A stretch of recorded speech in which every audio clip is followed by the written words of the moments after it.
Welcome to Medigap TV. Real answers about Medicare in plain English. Hi, I'm Lauren Marms, and I've been a licensed Medicare specialist for 17 years. If you're getting ready to retire, figuring out Medicare can feel overwhelming because there are deadlines and missing one can cost you for the rest of your life. So in this video, I'm going to walk you through a simple step-by-step Medicare checklist. Whether you're retiring right at 65 or working a few years longer and retiring at 66 or 67. By the end, you'll know exactly what to do and when to do it. The first thing to understand is that your timing depends on which path you're on. More and more people are working past 65 these days, partly because full retirement age for Social Security has moved up to 66 or 67 for most of us. So here's the fork in the road. If you're retiring right at 65, you follow one set of timing rules. But if you're working past 65 and retiring later, you follow a completely different set. And that's where most of the confusion and the costly mistakes happen. So that's where we'll spend most of our time. If you kept your employer coverage past 65, your enrollment clock doesn't really start until you retire. Once your job or your employer coverage ends, you get an 8-month window called a special enrollment period to sign up for Part A and Part B without any penalty. Now here's the practical part that trips people up. You don't want to wait until the last minute. If you want your Medicare to start the day your employer coverage ends, you should sign up about 90 days ahead of time. So if you want coverage starting December 1st, get your application in around the 1st of September so everything is processed and there's no gap in your coverage. Now this next part is the trap that catches more people than anything else, so pay close attention. That 8-month window I just mentioned is only for Part A and Part B. It's generous and you've got plenty of time.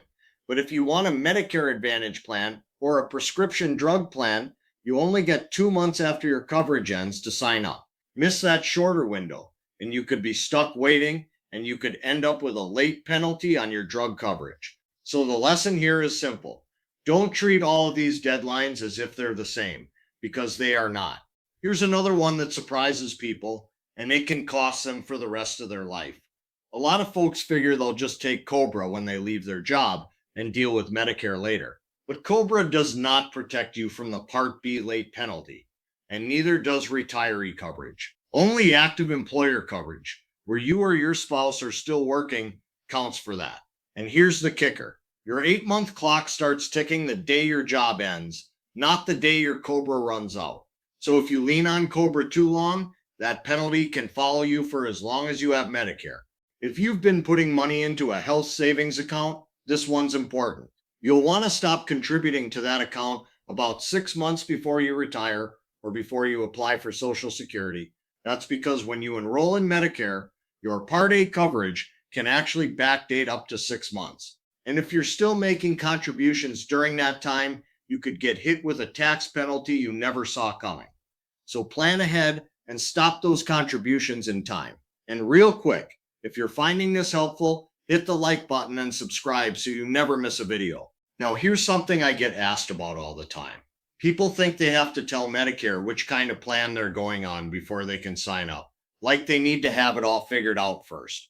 But that's not how it works. Signing up for Part A and Part B is completely separate from choosing your coverage. Medicare doesn't care which way you go, and it has no bearing on getting you enrolled. That said, don't wait until the last minute to start looking. The moment you've decided you're going on Medicare, you can start comparing your options and talking through pricing, so you've got a roadmap ready to go before your start date arrives. If you think you might want a Medicare supplement, also called a Medigap plan, there's a clock most people never even hear about. Once your Part B starts, you get a 6-month window to buy a supplement with no health questions asked and no chance of being turned down. That's called your Medigap open enrollment, and it's the best shot you'll ever get at that coverage.